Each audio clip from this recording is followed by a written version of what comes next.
Hey, Mike, I got to tell you, it's crazy here in Times Square. We're already getting some smack from the Seahawks people who are right over here. So it's a little nutty here in Times Square tonight already. We're still days away.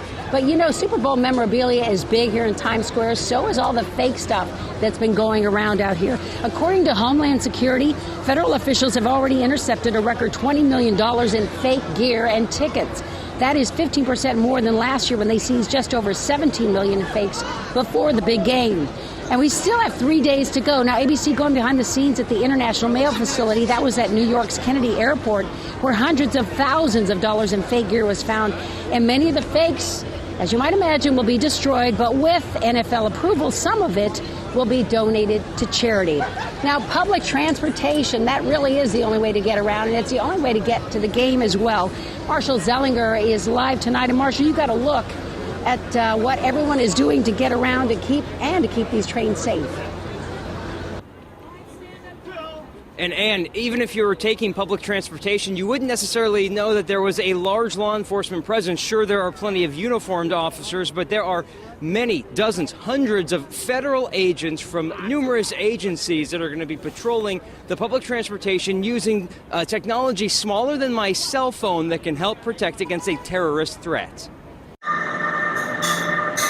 Some of our folks have been here for over 2 years preparing for this.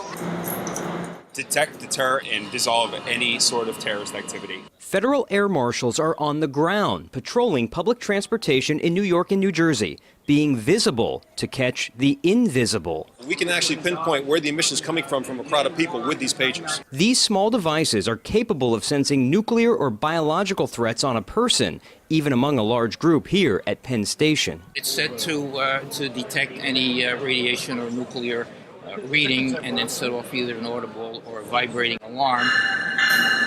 Today, Homeland Security and Amtrak police continued their preparation, canines sniffing around the trains and checking out bags in the passenger line. Just like we wondered yesterday, we want to know how law enforcement prepare for dangers that could be hidden under multiple layers of warm clothing. Absolutely, everybody's bundled up today, but we look for behavior, we look for different things that set us off that there may be some sort of threat, just through training and experience.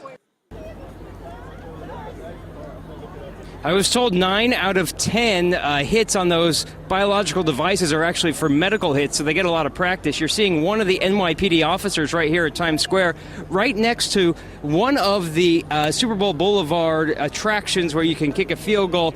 You are seeing fewer uniformed officers here in Times Square than you are the disguised officers in plain clothes. But there are plenty of officers both on public transportation and here on Super Bowl Boulevard. Ann, back to you.